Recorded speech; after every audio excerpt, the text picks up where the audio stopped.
రవి గారు నమస్కారం సార్. నా పేరు రామారావు.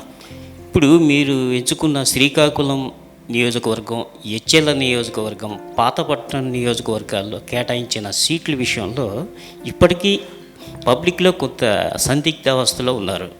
ఒక్కొక్కరికి ఆర్థికంగా 10 కోట్లు పెట్టుబడి పెట్టగలిగే అవకాశం ఉన్న వాళ్ళకి అవకాశం ఇచ్చారా, లేక అందరికీ అవకాశం ఇచ్చారా? తెలుగుదేశం పార్టీ ఏ రోజు కూడా జగన్మోహన్ రెడ్డి లాగా దోపిడీ పార్టీ కాదు కదా. జగన్మోహన్ రెడ్డి గారి రాజకీయ పుట్టుకే దోపిడీతో ప్రారంభించాడు. తండ్రి అధికారాన్ని అడ్డం పెట్టుకుని 1,00,000 కోట్లు దిగమింగాడని జైలుకి వెళ్ళినటువంటి వ్యక్తి ఇప్పటికీ 24 కేసులు ఉన్నాయి. ఈ 5 సంవత్సరాల్లో అన్ని శాండు, ల్యాండు, వైను అన్నీ ఎందులో కూడా ఎగ్జామ్షన్ లేకుండా లక్షలాది కోట్లు దోచుకున్నాడని ప్రజలందరికీ తెలుసు. అటువంటి పార్టీ తెలుగుదేశం పార్టీ కాదు. తెలుగుదేశం పార్టీ ఎప్పుడూ కూడా 83 నుంచి కూడా కొత్త తరాల్ని, కొత్త వ్యక్తుల్ని ప్రోత్సహించినటువంటి పార్టీ తెలుగుదేశం పార్టీ. అన్ని సామాజిక వర్గాల్ని సమతుల్యంగా నడిపించినటువంటి పార్టీ తెలుగుదేశం పార్టీ. పాతపట్నం కావచ్చు, శ్రీకాకుళం కావచ్చు, ఎచ్చెర్ల కావచ్చు, ఇప్పుడే నేను చెప్పాను మీకు. సామాజిక వర్గాలు అభ్యర్థులు మారారే తప్ప సామాజిక వర్గాలు అవే కదా. కాబట్టి ఎక్కడ సమతుల్యత దెబ్బతింది? ఎచ్చెర్లకు వచ్చేటప్పటికి ఓన్లీ థింగ్ ఈజ్ ఏదో ఈ రాష్ట్రంలో 31 నియోజకవర్గాలు జనసేన అండ్ భారతీయ జనతా పార్టీ పొత్తుల్లో భాగంగా వాళ్ళకి వెళ్ళాయి.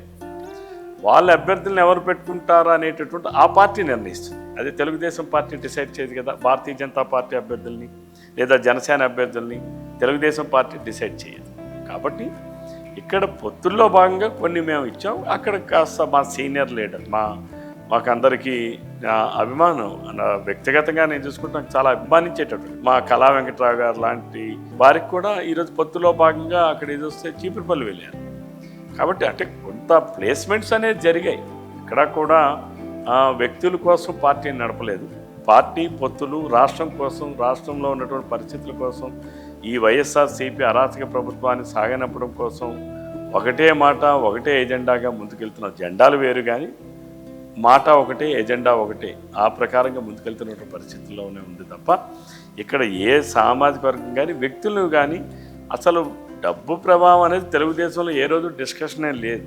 ఎందుకనంటే ఈరోజు మేము మీకు తెలుసు కదా, వైఎస్ఆర్సీపీ పార్టీతో పోటీ పడడం, డబ్బుతో పోటీ పడడం అని అంటే ఈరోజు ఈ దేశంలో ఉన్నటువంటి ప్రధానమంత్రి మోడీ గారికి కూడా సాధ్యం కాదు ఈరోజు. ఎందుకనంటే జగన్మోహన్ రెడ్డి ఒక దోపిడీదారుడితో ఎవరు ఇచ్చేస్తారు? మేము ప్రజల మధ్యన ఉంటాం. శ్రీకాకుళం జిల్లాలో ఉన్నటువంటి ఏ పొలిటీషియన్, ఈవెన్ కర్మట్రావు గారు కావచ్చు, నేను కావచ్చు, అప్పసునాన్ గారు కావచ్చు, ఇంకోరు కావచ్చు, మేము అందరూ 24 hours పాలిటీషియన్స్. మాకేం వ్యాపారాలు గట్ట లేవు. మాకేమి కోట్లాది రూపాయల ఆదాయాలు వచ్చేటటువంటి రిసోర్సెస్ ఈ జిల్లాలో లేవు. మాకు అటువంటి వ్యాపారాలు ఎవరికీ లేవు. మేము 24 గంటలు కూడా మాకున్న వ్యాపారం ఒకే ఒకటి. అది వ్యాపారం అవనివ్వండి, వృత్తి అనివ్వండి, వ్యవహారం అనివ్వండి, ప్రజలతో సాన్నిధ్యంగా 24 గంటలు మెలగడమే మా పెద్ద వ్యాపారం.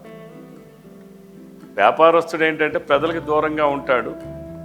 మేము ప్రజలకి దగ్గరగా ఉండడమే మా వ్యాపారం. ప్రజలకి సన్నిహితంగా మెలగడమే మా వ్యాపారం. ప్రజలకి 24 గంటలు అందుబాటులో ఉండడమే మా వ్యాపారం. కాబట్టి ఇక్కడ డబ్బు అనేటటువంటిది ప్రసక్తే లేదు. తెలుగుదేశం పార్టీలో ఎప్పుడూ కూడా అటువంటి డిస్కషన్ తావులేదు. మేము ఎప్పుడు కూడా ప్రజలకి మేము జవాబుదారీ.